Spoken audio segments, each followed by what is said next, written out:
اللهم صل على محمد رسول الله اللهم صل على محمد نبي الله اللهم صل على محمد رسول الله اللهم صل على محمد رسول الله. Vous pouvez traiter déjà. Pourquoi? Parce que le cœur, quand il est prêt à écouter avant que les oreilles le soient, eh bien à ce moment-là, ça nous facilite la tâche de résoudre nos conflits et nos problèmes. Tout d'abord, commencer par les meilleures choses, par les qualités, avant de s'attaquer aux défauts.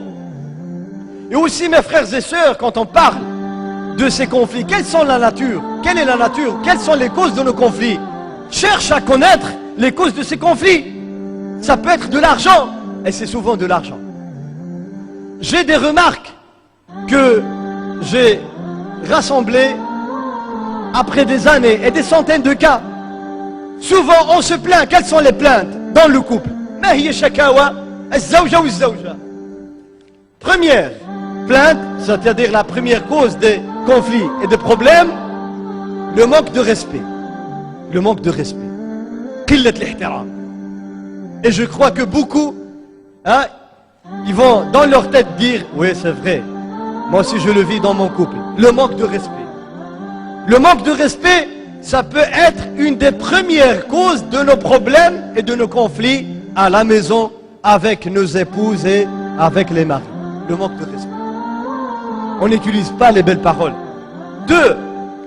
Le manque de temps consacré au couple. الوقت الذي يقضيه الرجل مع المرأة والمرأة مع الرجل للأسف هو وقت قصير.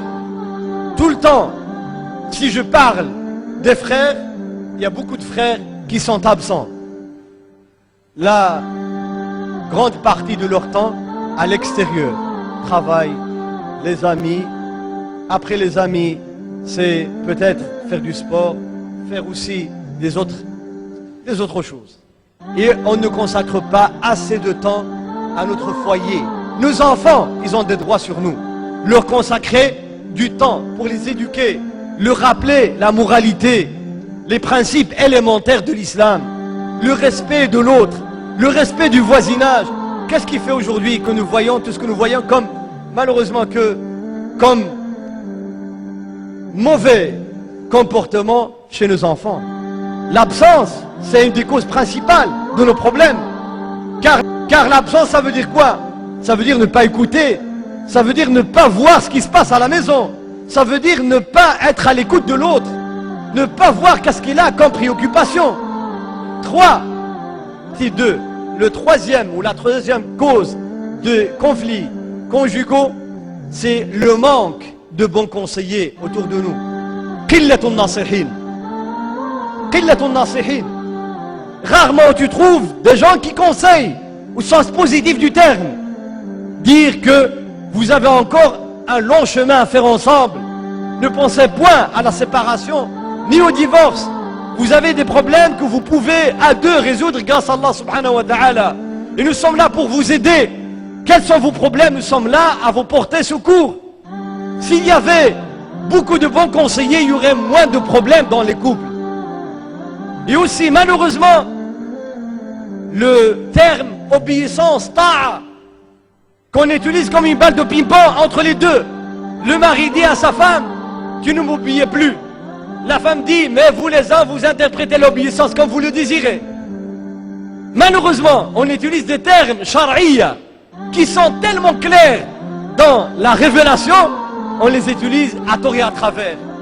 Et ça crée des tensions et des problèmes. Subhanallah walhamdulillah wallahu akbar. Subhanallah walhamdulillah wallahu akbar. Subhanallah walhamdulillah wallahu akbar. Subhanallah walhamdulillah wallahu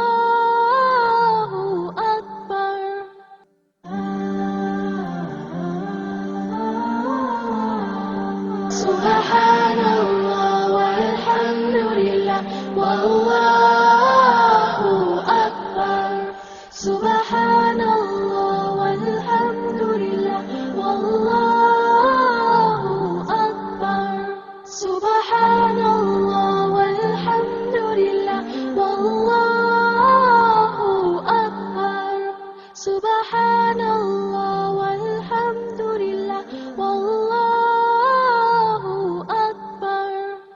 Il est tout à fait normal de voir qu'un adolescent frappe et insulte sa mère si durant toute son enfance, il n'a vu que cela de la part de son père.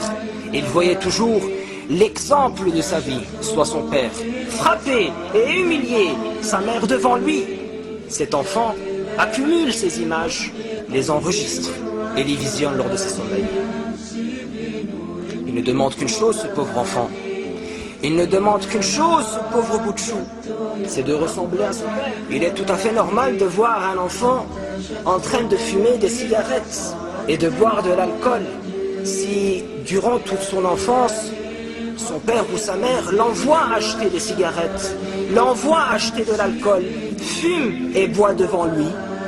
Ce n'est pas moi qui le dis, ce sont des psychologues, des études scientifiques qui prouvent cela.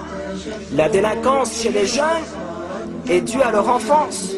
Pour pouvoir guérir certaines problématiques psychologiques, nous revenons toujours à l'enfance pour voir ce qui se passe à l'intérieur chez l'enfant.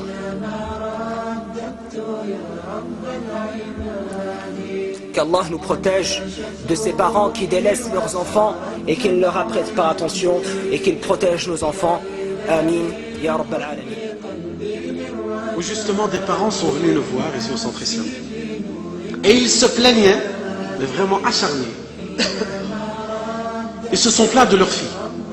Ok, on va essayer de trouver une solution. Qu'est-ce qu'elle a votre fille? Elle est sortie de la maison, elle est partie avec un homme que vous ne voulez pas. Qu'est-ce qu'il y a? Elle commence à fumer, les drogues, l'alcool, qu'est-ce qui se passe?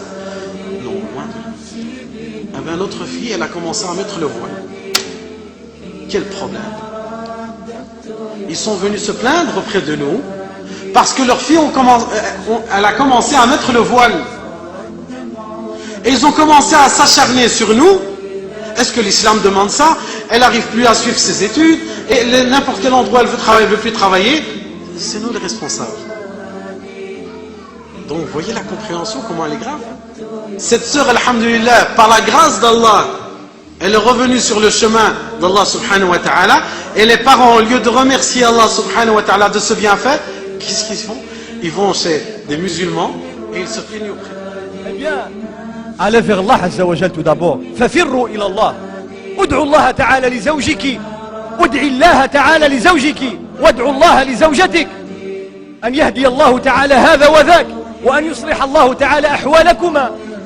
الدعاء, c'est une arme qui fait des miracles. Qui fait des miracles. Quand tu vas te prosterner devant le Seigneur et le prier subhanahu wa ta'ala, de ramener ta femme vers toi, de ramener ton mari vers toi, les enfants vers toi, quand on entend aujourd'hui des filles et des garçons qui fuient la maison. Subhanallah. Pourquoi? Il faut se poser des questions. Nous les parents, comment sommes-nous envers nos enfants? Comment nous éduquons nos enfants? C'est un conseil à moi-même, à mes frères et sœurs, parents, mères et pères. N'utilisez pas la violence avec vos enfants. اللهم صل على محمد رسول الله اللهم صل على محمد نبي الله اللهم صل على محمد رسول الله اللهم صل على محمد رسول الله